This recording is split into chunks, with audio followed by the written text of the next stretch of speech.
نوجوان ساتھیوں، اس دنیا میں ہم آئے ہیں، ہمارا آنا ہی اس بات کا ثبوت ہے کہ ہمیں ایک دن جانا ہے۔ یہ نظام کائنات ہے جو ہے وہ نہیں میں بدلنے والا ہے، جو آیا ہے اس کو جانا ہے۔ اور یہ ہم مسلمانوں کا مسلمہ عقیدہ ہے۔ قرآن حکیم کی آیت مبارکہ پر ہمارا ایمان ہے کہ کل نفس ذائقۃ الموت، ہر نفس کو موت کا مزہ چکھنا ہے۔ عزیزان گرامی، کامیاب ہیں وہ لوگ، کامران ہیں وہ لوگ، فرحان و شادان ہیں وہ لوگ جو اپنی زندگی کی قدر سمجھتے ہیں، قدر جانتے ہیں اور ملی ہوئی زندگی سے استفادہ کرتے ہیں اور اپنی زندگی کو کارآمد بناتے ہیں۔ اپنی نیکیوں کے ذریعے، اعمال صالحہ کے ذریعے، عبادت کے ذریعے، تلاوت کے ذریعے، توبہ و استغفار اور ذکر و اذکار کے ذریعے، ادائیگی حقوق کے ذریعے اور حق بندگی ادا کرتے ہوئے زندگی گزارتے ہیں۔ یقیناً ہماری جو نیکیاں ہیں، ہمارے جو اعمال ہیں، دراصل یہ ایک خزانہ ہم بھرتے جا رہے ہیں۔ وہ خزانہ جو ہمارے لیے آخرت میں کام آنے والا ہے۔ ہمارا جو بھی عمل ہے وہ سارا کا سارا ریکارڈ ہو رہا ہے۔ ہماری جو بھی نیکیاں ہیں وہ ساری کی ساری نیکیاں محفوظ ہو رہی ہیں اور یقیناً یہ نیکیاں ہمیں دنیا میں بھی عزت والا بنا کے رکھتی ہیں اور آخرت میں بھی ہمیں کامیاب و کامیاب کرتی ہیں۔ حضرات گرامی، موت ایک حقیقت ہے، اٹل فیصلہ ہے، اس میں کوئی تبدیلی کی گنجائش نہیں ہے۔ جب تک زندگی ہے، جب تک جسم میں جان ہے، جب تک ہماری سانسوں کا نظام چل رہا ہے، جب تک ہمارے ہاتھ پاؤں میں طاقت ہے، قوت ہے، ہمارے قوا مضبوط ہیں، ہم نیکیوں میں، اعمال صالحہ میں اپنا وقت خرچ کر سکتے ہیں اور اسی امید پر کہ اللہ تعالیٰ ہمیں ہر نیکی کا بدلہ عطا فرمائے۔ حضرات گرامی، یہ بات حقیقت ہے کہ جب تک ہم زندہ ہیں اپنے لیے کچھ کر سکتے ہیں۔ جہاں موت کا فرشتہ ملک الموت آئے، ہمارے جسم سے روح نکال لے، ہمارا جسم بے جان ہو جائے، اب ہم اپنے لیے کچھ نہیں کر سکتے۔ اب دنیا سے ہم کٹ چکے ہیں۔ دنیا میں ہم نے جو کچھ کمایا تھا، ہم نے اونچا اونچا گھر بنایا تھا، ہم نے دولت کے ڈھیر جمع کیے تھے، وہ سارے کے سارے دھرے کے دھرے رہ جائیں گے اور انسان کی عبرت کے لیے، انسان کی آنکھیں کھولنے کے لیے یہی منظر کافی ہے کہ جب انسان کا دم نکل جاتا ہے، اس کی روح نکال لی جاتی ہے، اس کا جسم بے جان ہو جاتا ہے، تو سب سے پہلے متعلقین احباب ایک غسال کا انتظام کرتے ہیں۔ وہ غسال آتا ہے اور ہمارے جسم کو اپنے بستر پر سے ہٹا کر ایک لکڑی کے تختے پر رکھ دیتا ہے اور پھر ہمارے جسم پر موجود کپڑے، وہ کپڑے جو ہم نے محنت و مشقت سے سلوائے تھے، وہ کپڑے جو ہمیں بڑے پسند تھے، وہ کپڑے جن پر ایک سلوٹ آنا بھی ہمیں گوارا نہیں ہوتا، وہ کپڑے جن پر ایک خراش بھی آ جائے ہمیں گوارا نہیں ہوتا،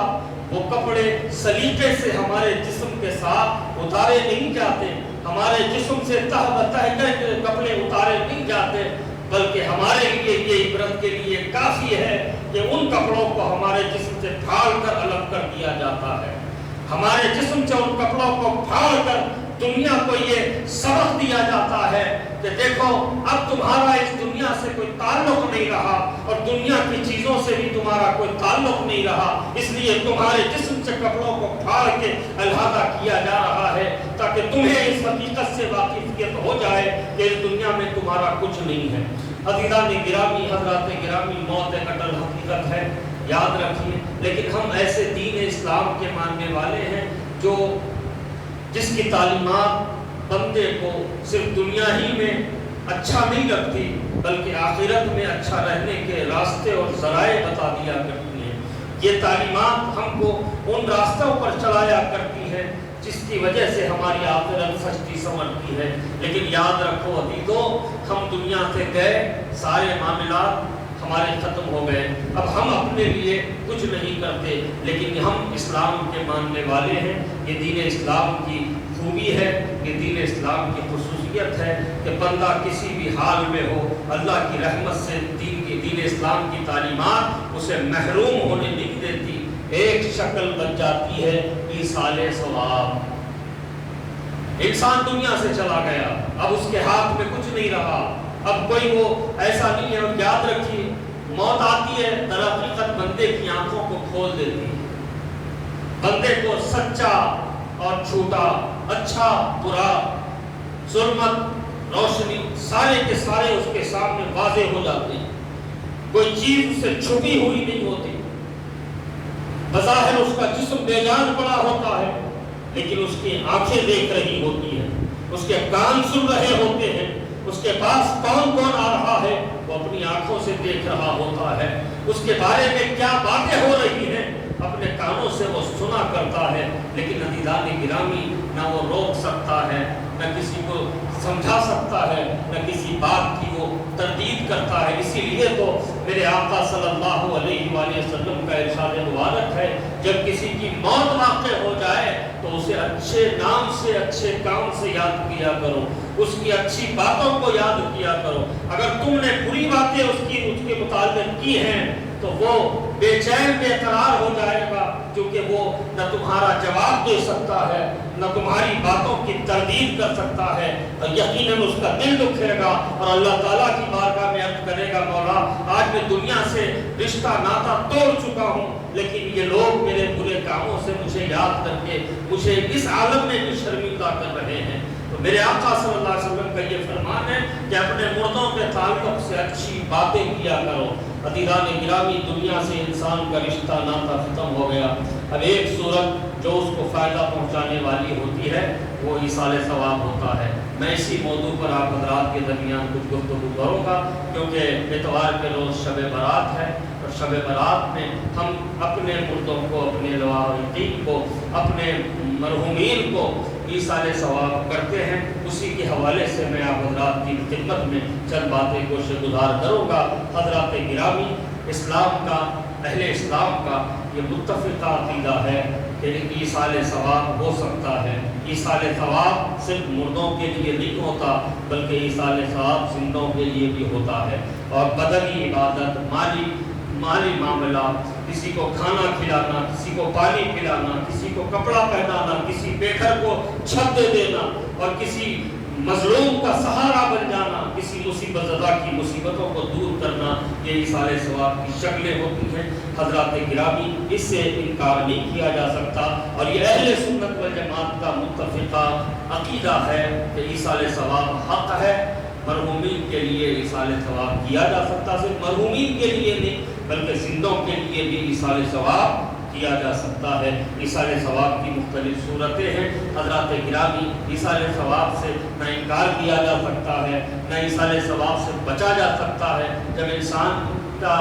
وقت آخر آ جاتا ہے، اس کے جسم سے روح نکال لی جاتی ہے، اس کا جسم بے جان ہو جاتا ہے، تو کیا کرتے ہیں؟ غسال کو بلاتے ہیں، غسل دیتے ہیں، صاف ستھرے کپڑا کفن بنا دیتے ہیں، اور ڈولے میں رکھ کر اس کو گھر سے نکال دیتے ہیں اور مسجد پہنچاتے ہیں۔ وہاں پر نماز جنازہ ادا کی جاتی ہے۔ نماز جنازہ بھی ایصال ثواب کی ایک شکل ہے کہ مردے کو نماز جنازہ ادا کر کے اس کے لیے دعائے مغفرت کی جاتی ہے۔ تو حضرات گرامی، ایصال ثواب سے نہ بچا جا سکتا ہے، نہ ایصال ثواب سے انکار کیا جا سکتا ہے۔ اب بہت سے پردماغ قسم کے لوگ ہیں جو تحقیق کے نام پر عجیب عجیب کتابیں، عجیب عجیب لوگوں کی لکھی ہوئی کتابیں پڑھ لیتے ہیں اور عجیب عجیب لوگوں کی بکواس کو سن لیتے ہیں اور پھر اس پر تبصرہ کرنا یا پھر اس پر جم جانا اپنی عادت بنا لیتے ہیں، اور ان لوگوں کے منہ سے خاص طور پر شب برات آتی ہے تو یہ حلال ہے، یہ حرام ہے، یہ بدعت ہے، یہ غیر اسلامی ہے۔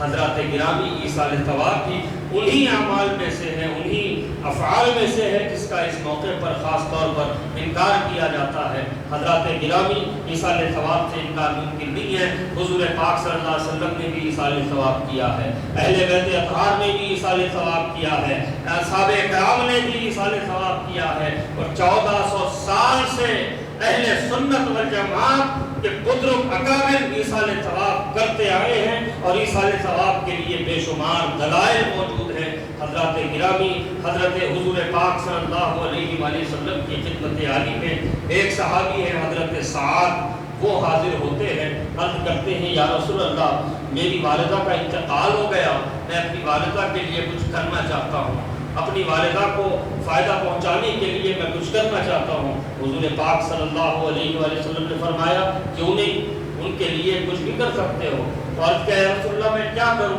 تو حضور صلی اللہ علیہ وسلم نے فرمایا اے سعد، اللہ تعالیٰ نے تمہیں دولت سے نوازا ہے، یہاں اس علاقے میں پانی کی کمی ہے، اگر تم اپنی ماں کے لیے کنواں کھدوا دو گے تو یہ بہت اچھا کام ہوگا۔ حضرت سعد رضی اللہ تعالیٰ عنہ گئے، کنواں زمین خریدی، کنواں تیار کروایا، اور جب کنواں تیار ہوا حضور صلی اللہ علیہ وسلم کی خدمت عالی میں حاضر ہو کر عرض کرتے ہیں یا رسول اللہ، کنواں تو تیار ہو گیا، میرے آقا صلی اللہ علیہ وآلہ وسلم خود کا نفس نفیس اس کنویں پر تشریف لے جاتے ہیں، اور پھر چونکہ عرب کی زمین تھی، ریگستان کا علاقہ تھا، وہاں عام طور پر جب کنویں کھدوائے جاتے تو پانی کھارا ہوتا، میرے آقا صلی اللہ علیہ وسلم نے اس کھارے پانی کا ایک چلو لیا اور اپنے منہ میں ڈالا اور ایک کلی فرمائی، سارے کا سارا کنواں میٹھے پانی میں تبدیل ہو گیا۔ میرے آقا صلی اللہ علیہ وسلم نے جب کلی فرمانی پانی میٹھا ہو گیا، پھر حضور نے اپنے دونوں ہاتھوں کو اٹھایا اور اللہ تعالیٰ کی بارگاہ میں عرض کیا کہ مولا یہ سعد یعنی سعد کی ماں کا کنواں ہے، مولا اس کا ثواب، اس کا اجر سعد کی ماں کو عطا فرما۔ یہ میرے آقا صلی اللہ علیہ وآلہ وسلم کا عمل مبارک ہے۔ حضرات گرامی، ایک صحابی حضور صلی اللہ علیہ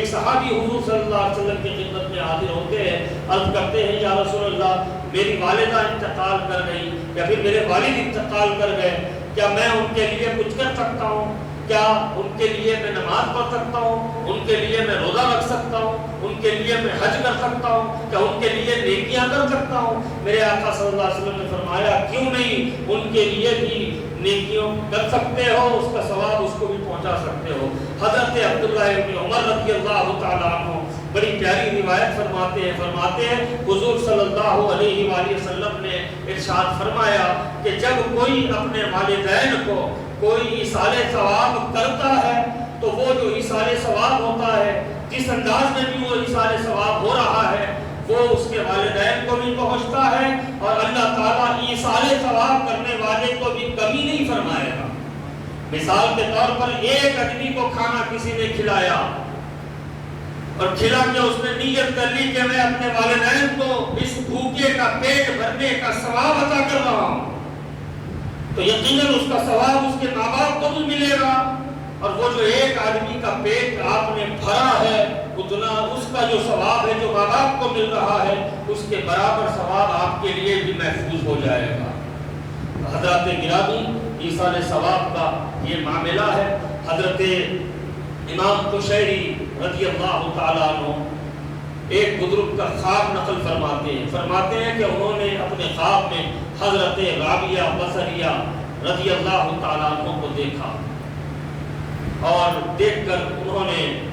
خواب میں دیکھا تو حضرت رابعہ بصریہ فرما رہی ہیں کہ تم لوگوں کا شکریہ کہ تم ہمارے لیے ایصال ثواب کرتے ہو، تم ہمارے لیے ایصال ثواب کرتے ہو۔ تو وہ بزرگ عرض کرنے لگے کہ بی بی آپ تک یہ پہنچتا ہے؟ تو حضرت رابعہ بصریہ رضی اللہ تعالیٰ عنہ فرماتی ہیں ہاں،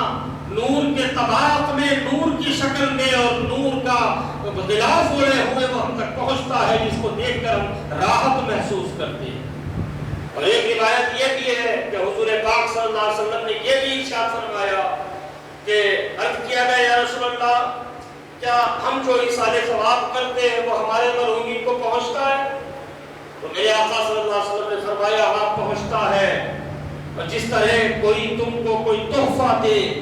تو تم اپنے اندر خوشی محسوس کرتے ہو، ویسے ہی خوشی تمہارے مرحومین تمہارے تحفے کو لے کر محسوس کرتے ہیں۔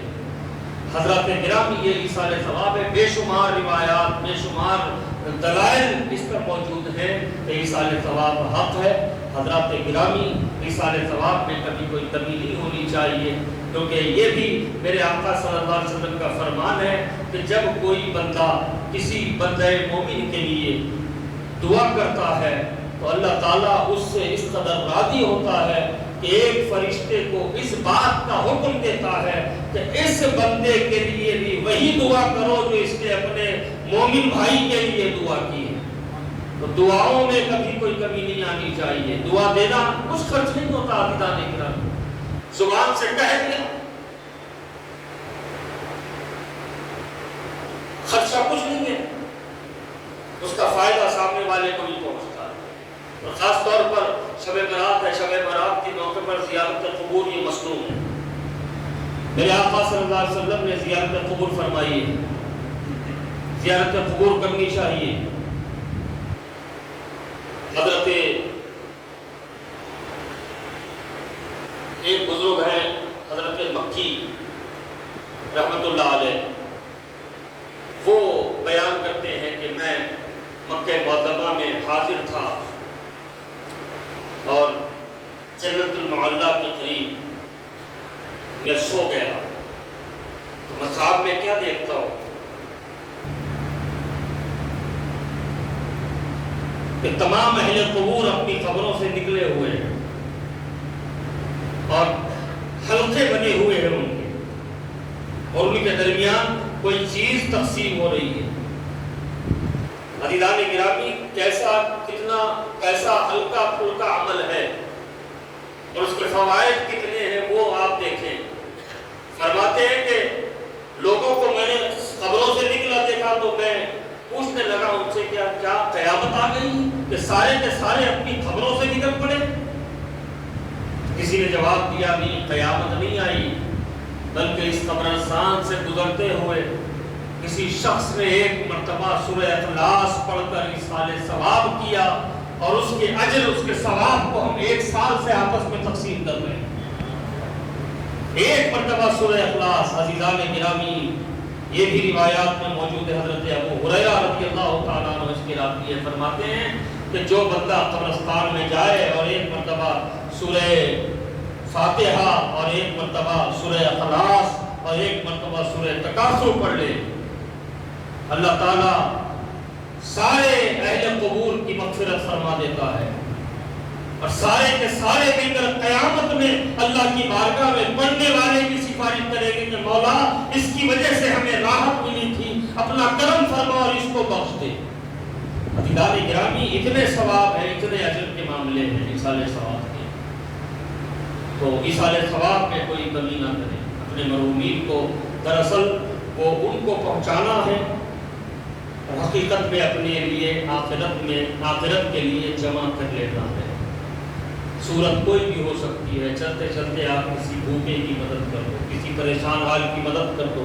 اور اس کا ثواب اپنے والدین کو دے دو، اپنے مرحومین کو پہنچا دو، اس کا ثواب ان کو بھی ملے گا، اس کا ثواب آپ کو بھی ملے گا۔ حضرات گرامی ان باتوں کا لحاظ کریں، اور ایصال ثواب دیکھیے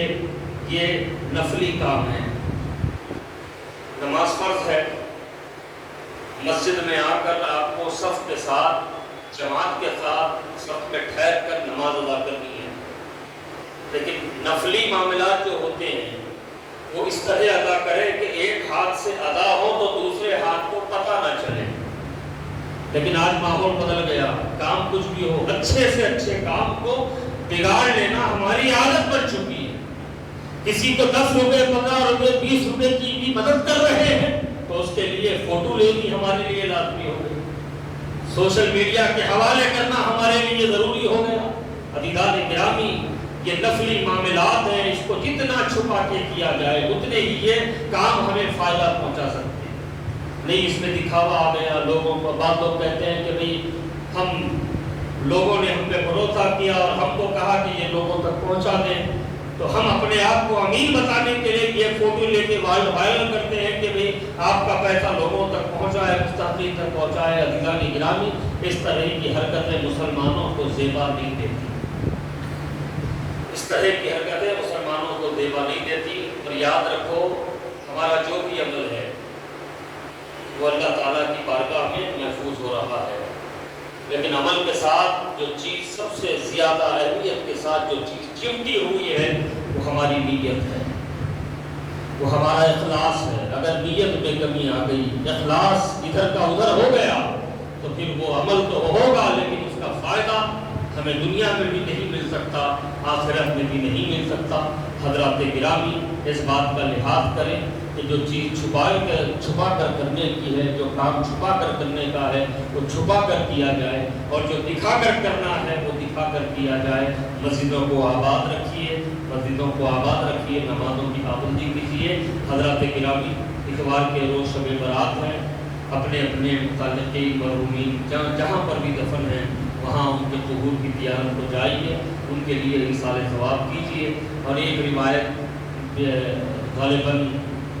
حضرت عبداللہ ابن عباس رضی اللہ تعالیٰ عنہ کی یہ روایت ہے، فرماتے ہیں کہ جو ہمارے مرحومین ہیں وہ کچھ موقع ایسے ہوتے ہیں کہ وہ ہمارے گھروں کی دہلیز پر آ کر بیٹھ جاتے ہیں، وہ ہمارے گھروں کی دہلیز پر آ کے بیٹھ جاتے ہیں۔ یعنی شب جمعہ ہے، شب عرفہ ہے اور شب عید ہے، اور خاص طور پر مقدس راتیں ان میں شب برات ہے۔ یعنی جب دن ڈھلنے لگتا ہے اسی وقت ہمارے مرحومین، ان کی ارواح ہمارے گھروں تک آ جاتے ہیں، ہماری دہلیزوں پر بیٹھ جاتے ہیں، اور اپنے گھر والوں کو اپنی آواز میں وہ پکار کے کہتے ہیں کہ ہم اجر و ثواب لینے تمہارے پاس آئے، تم سے زیادہ اس کی اب ہمیں ضرورت ہے، ایک روٹی ہی صحیح، آدھی روٹی ہی صحیح، اگر تم نے ہم کو ایصال ثواب کر دیا تو یہ ہمارے لیے فائدے کی چیز ہوگی۔ اگر گھر والے ایصال ثواب نہیں کرتے تو وہ مایوس ہو کر جو ہے واپس اپنی قبروں میں چلی جاتے۔ حضرات گرامی، شب برات بھی انہی موقعوں میں سے ایک موقع ہے کہ جب ہمارے مرحومین کی روحیں ہمارے گھروں تک آ جاتی ہیں، ہماری دہلیز تک آ جاتی ہیں۔ کل جن کے وجود کو لے کر ہم بڑے خوش خرم تھے کہ یہ آج ہمارے گھر میں موجود ہیں، وہ دنیا سے گزر گئے، لیکن شب برات کے موقع پر وہ ہمارے گھر کی دہلیز تک آ جاتے ہیں اور ہمیں صدا دے رہے ہوتے ہیں کہ کچھ ایصال ثواب کر دو، تم سے زیادہ ہمیں اس کی ضرورت ہے، آدھی روٹی ہی صحیح ایصال ثواب کر دو۔ اگر نہیں کرتے ہیں تو مایوس ہو کے چلے جاتے ہیں۔ حضرات گرامی، ایصال ثواب کا معاملہ اتنا اہم ہے، اور خاص طور پر شب برات کا موقع دعاؤں کی رات ہے، مغفرت کی رات ہے، توبہ و استغفار، ذکر و اذکار کی رات ہے، اور خاص طور پر وہ نوجوان جو ایسے موقعوں کا انتظار کرتے رہتے ہیں تاکہ سڑکوں پر ان کی گاڑیاں بھاگتی رہیں، یا پھر ڈھونڈ کر جہاں اچھی چائے ملتی ہے وہ چائے خانوں پر بھیڑ جمع کریں، مجمع جمع کریں۔ عزیزان گرامی، وہ نوجوان بالخصوص اللہ تعالیٰ نے جن کے ہاتھوں پاؤں میں طاقت دی ہے وہ سن لیں کہ تمہاری جو نوجوانی ہے، اس نوجوانی میں کی جانے والی عبادت اللہ تعالیٰ کو بہت زیادہ پسند ہے، اس نوجوانی کے عالم میں کی جانے والی دعائیں اللہ تعالیٰ رد نہیں فرماتا۔ تو اس موقع کو غنیمت جانے اور یوں ہی اپنی مرضی کے کام کرتے ہوئے، گروپ بندیاں کرتے ہوئے، ٹھیکی ٹھاٹا کرتے ہوئے، ہوٹلوں کے باہر یا سڑکوں پر گاڑیاں بھگاتے ہوئے، یہ کتنے بڑے افسوس کی بات ہے کہ ہم قوم مسلم ہیں۔ عزیزان گرامی، قوم مسلم ہیں، اور ایسے مواقع سے پہلے، یعنی شب معراج ہو، شب برات ہو، شب قدر ہو، اس کے آنے سے ایک دن پہلے یا اسی دن صبح پولیس ڈپارٹمنٹ کی طرف سے پریس کانفرنس کی جاتی ہے، ایک اعلان جاری ہوتا ہے کہ چونکہ مقدس رات ہے۔ یہ کتنے افسوس کی بات ہے کہ کہنا چاہتے ہیں کہ یہ مسلمانوں کی مقدس رات ہے، اس لیے نوجوانوں کی جان بچانے کے لیے ہم فلائی اوورز کو، برج جو ہے اس کو بند کر رہے ہیں، بڑی سڑکوں کو بند کر رہے ہیں۔ عزیزان گرامی، یہ کتنے افسوس کی بات ہے۔ ارے جس قوم کی وجہ سے دنیا کو جینے کا سلیقہ اور جینے کا حوصلہ ملا ہے، اس قوم کی ایک مقدس رات آتی ہے تو پولیس اپنے جن کو چھٹی ملی ہوتی ہے، جو لیو پہ گئے ہوئے، ان کو ابھی بلا لیتے ہیں، آؤ بھائی مسلمانوں کی مقدس رات ہے، مسلمانوں کا تہوار ہے، ان کو سنبھالنا بہت ضروری ہے۔ عزیزان گرامی، ہمیں دنیا والوں کے سنبھالنے کی ضرورت نہیں ہے، بلکہ اسلام نے ہمیں اپنی گود میں لے کر سنبھالا ہے۔ تو خاص طور پر نوجوان اس بات کا لحاظ کریں کہ ان کی کسی عمل کی وجہ سے ملت اسلامیہ کی کوئی رسوائی نہ ہونے پائے۔ اور شب برات کا موقع ہے، ہم رات بھر جگتے ہیں، مسجدوں کو آباد رکھتے ہیں، عبادت کرتے ہیں، تلاوت کرتے ہیں، ذکر و اذکار کرتے ہیں، توبہ استغفار کرتے ہیں، لیکن سال گزشتہ سے بڑے عجیب حالات ہیں۔ کورونا وائرس جیسی وبا نے ساری دنیا کو اس طرح لپیٹ میں لے لیا کہ گزشتہ شب برات میں تو ہم اپنے گھروں میں بند ہو گئے تھے، لیکن ابھی حالات اتنے نہیں بگڑے ہیں۔ اللہ تعالیٰ اس وبا کو دنیا سے ختم فرمائے، اس وائرس کو دنیا سے ختم فرمائے، لیکن احتیاط کی بہت ضرورت ہے۔ حالات بہت بگڑتے جا رہے ہیں، آئے دن کیسز میں اضافہ ہوتا جا رہا ہے۔ اور یہ وائرس اب پہلے کیا تھا کہ چند اس کی علامات تھی کہ سانس پھول رہی ہے، یہ ہو رہا وہ ہو رہا، لیکن اب اس کی مختلف صورتیں ہو گئی ہیں۔ شوگر پیشنٹ ہے، اس کی شوگر ہائی ہو رہی ہے، بی پی پیشنٹ ہے، اس کا بی پی ہائی ہو رہا ہے، کڈنی پیشنٹ ہے تو اس کے کڈنی کے مرض میں اور اضافہ ہو رہا ہے۔ تو ایسی کئی علامات اس وائرس کی آ چکی ہیں۔ احتیاط کا دامن نہ چھوڑیں، بہتر یہ ہے کہ زیارت قبول کریں، پھر اپنے گھروں کو آ جائیں، اور مزید اللہ تعالیٰ فضل فرمائے، مسلمانوں کی دعاؤں کو قبول فرمائے، اور شب برات کی برکتوں سے مولا اس دنیا کو کورونا وائرس کی وبا سے نجات عطا فرمائے۔ اگر مسجدوں میں اجتماع کا اہتمام ہے تو آپ وہاں ضرور شرکت کریں، اور پھر واپس سڑکوں پہ نہ نکلیں بلکہ مسجد میں ہی وقت گزاریں، یا پھر اپنے گھروں میں جا کر وقت گزاریں، اپنے بیوی بچوں کے ساتھ رہیں، ان کو بھی توبہ استغفار کروائیں، خود بھی توبہ استغفار کریں، روتے ہوئے گڑگڑاتے ہوئے دعا کریں۔ کیا پتا کہ شب برات ہم دیکھیں اور پھر آنے والی شب برات میں پہلے ہمارے جسم سے ہماری جان نکل جائے۔ کل نفس ذائقۃ الموت، تو یہ مسلمہ عقیدہ ہے، قرآن کا حکم ہے۔ عزیزان گرامی، ہر نفس کو موت کا مزہ چکھنا ہے۔ کیا پتا کہ اس شعبان میں، اس شب برات میں ہماری موت کا پروانہ اڑ جائے اور ملک الموت کے حوالے کر دیا جائے کہ ملک الموت آنے والے سال کے اس دن، اس وقت پر، اس مقام پر اس بندے کی تم کو روح نکالنی ہے، وہ تو اللہ کے حکم کی پابندی کرنے والے ہیں۔ تو کیا پتا آنے والی شب برات ہمیں ملے نہ ملے۔ یہ شب برات ہمیں مل رہی ہے، گزشتہ شب برات کو دیکھیں، اس شب برات کو دیکھیں، کتنے جنازے ہم نے اپنے متعلقین کے اٹھائے ہیں، کتنے نماز جنازہ کتنی پڑھی ہیں اور کتنے تدفین ہم نے کی ہیں۔ صرف اس کو یاد رکھ لیں تو آنے والی زندگی کو سنوارنا ہمارے لیے کوئی مشکل ترین بات نہیں ہوگی۔ عزیزان گرامی، پھر ایک بار آپ حضرات سے درخواست ہے کہ شب برات ہو یا کوئی اور موقع ہو جو مسلمانوں کے سے مخصوص ہو، تو کوئی ایسی حرکت ہم سے نہ ہونے پائے کہ جس کی وجہ سے ملت اسلامیہ کی رسوائی ہو۔ اللہ تعالیٰ آپ کو، ہم کو، سب کو ہدایت عطا فرمائے، اور اس کے احکام پر عمل کرنے کی اور اس کے محبوب صلی اللہ علیہ وآلہ وسلم کی سنتوں پر عمل پیرا ہونے کی توفیق رفیق عطا فرمائے۔ حضرات گرامی، انشاءاللہ ہر سال کی طرح مسجد حاضہ میں شب برات کے موقع پر، یعنی اتوار کے روز بعد نماز